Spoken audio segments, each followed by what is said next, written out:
You know what nobody really tells us?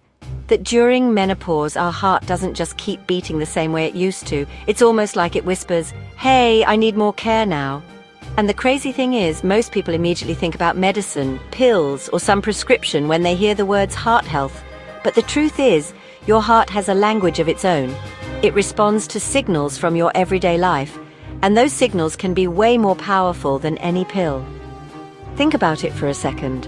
When estrogen starts dropping, your blood vessels don't relax the same way. Your blood pressure might sneak up, and even your cholesterol can shift without you noticing. It's like your body is quietly rearranging the furniture in your living room, and suddenly, you don't even recognize the space anymore. But here's the secret nobody emphasizes. Your heart is still adaptable. It can still get stronger, more flexible, and more alive if you give it the right kind of attention. Not from a bottle, but from the way you move, breathe, and even think. Most women don't realize that the small, invisible things are the ones that carry the most weight. For example, the rhythm of your breathing. It might sound too simple, but slow, deep breathing actually tells your nervous system, "We're safe." And when your nervous system calms down, your blood vessels open up, your heart doesn't beat like it's in a race, and your blood pressure naturally drops. No pill can copy that exact effect, because it's tied to your own inner chemistry. Imagine turning something as basic as your breath into a natural shield for your heart. And let's be real, menopause has this sneaky way of playing with our emotions. One day we feel like we can handle the world, and the next day even the smallest thing feels like too much. Those waves of mood aren't just in your head, they're signals that your body and heart are under pressure. What's wild is that laughter, yes, laughter, is like exercise for your arteries. It releases nitric oxide, which literally helps your blood flow smoother. So when someone says laughter is medicine, they're not just being cheesy, it's biology. And in menopause, biology is everything. Now, here's something else that doesn't get much attention. Your muscles, especially the ones in your legs, are directly connected to your heart's workload. Every time your calf muscles contract when you walk or climb stairs, they're acting like little pumps, pushing blood back up to your heart. If those muscles weaken, your heart has to work double. That's why so many women who stop moving regularly start noticing swelling, heaviness, or even shortness of breath. It's not just about fitness, it's about teamwork inside your body. Your heart doesn't like working alone, and your legs are its best partners. Another hidden factor is loneliness. I know it sounds unrelated, but studies show that isolation can be as harmful to your heart as smoking. When you're disconnected, your stress hormones stay higher, your sleep gets worse, and your heart takes the hit. That's why women who share, connect, and stay socially active have a kind of invisible armor protecting them. It's not about having hundreds of friends, but about nurturing real connections that calm your heart down in ways medicine never will. Here's the kicker. Your heart actually has memory, not just emotional memory, but cellular memory. Every time you practice something calming, like stretching before bed or walking slowly in nature, your heart cells adapt. They literally become better at responding to future stress. It's like training your heart to not panic when life throws curveballs. This is something pills can't teach your heart to do, only you can. I want you to pause for a second and think about this. What has been the biggest change you've noticed in your body since entering this phase of life?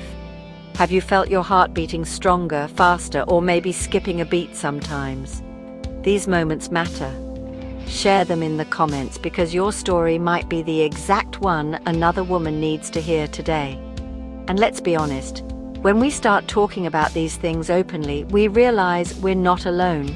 And that's powerful. The fascinating thing is that heart health during menopause is like a secret door. Once you open it, you realize there are so many hidden ways to protect yourself that nobody is shouting about. We'll keep diving deeper because some of the most practical, hands-on ways to strengthen your heart don't even require a gym membership, let alone a prescription. And they're things you can start doing literally today, wherever you are, without changing your whole life overnight. All right, let's get real practical now, because knowing why is only half the story. The how is where the magic happens. And strengthening your heart in this stage of life doesn't have to be complicated. It has to be intentional.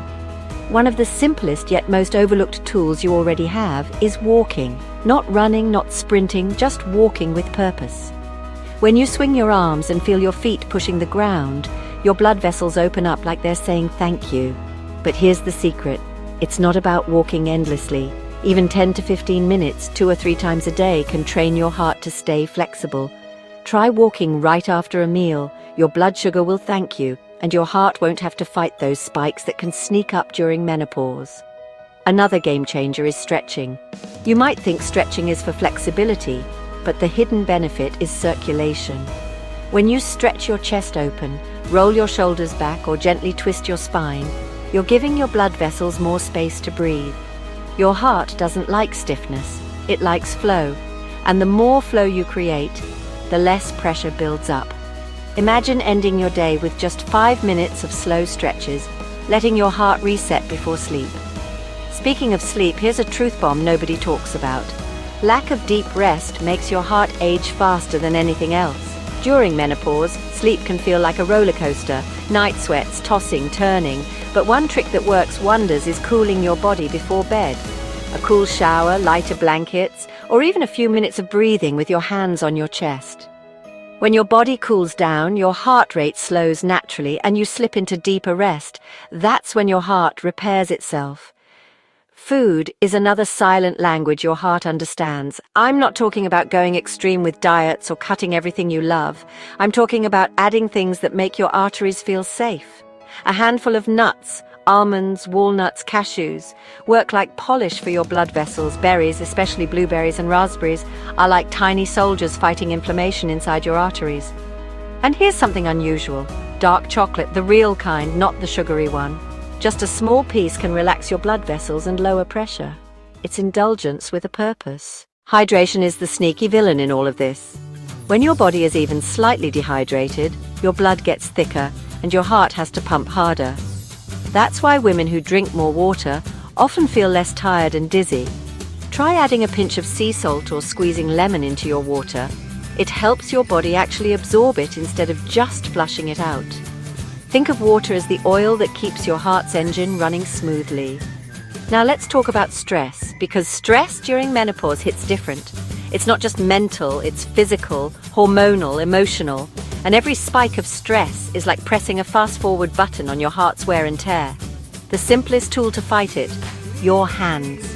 Place your hand on your chest, close your eyes, and breathe slowly. It sounds almost too easy, but that touch signals safety to your brain, which signals calm to your heart. You're basically telling your body, we're okay. Do this whenever the day feels too heavy, and watch how your heart responds.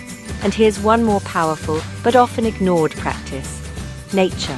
When you step outside, even if it's just your garden, your balcony, or walking barefoot on grass, your heart rhythm shifts. There's something called heart coherence, where your heartbeat and breathing fall into harmony. Nature triggers that automatically. It's like plugging yourself into a charger you didn't know you had. The beauty of all these practices is that they don't require radical changes. You don't need a gym, a program, or a pharmacy. You just need presence. Your heart doesn't ask for perfection. It asks for consistency. Every little choice, drinking water, stretching, laughing, connecting, resting, adds up.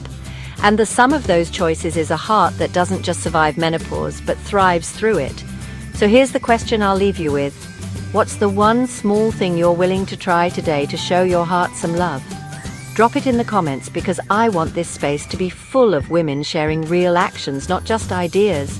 And if you haven't subscribed yet, do it now, because in the next video I'm going to reveal a heart-strengthening practice that almost nobody talks about.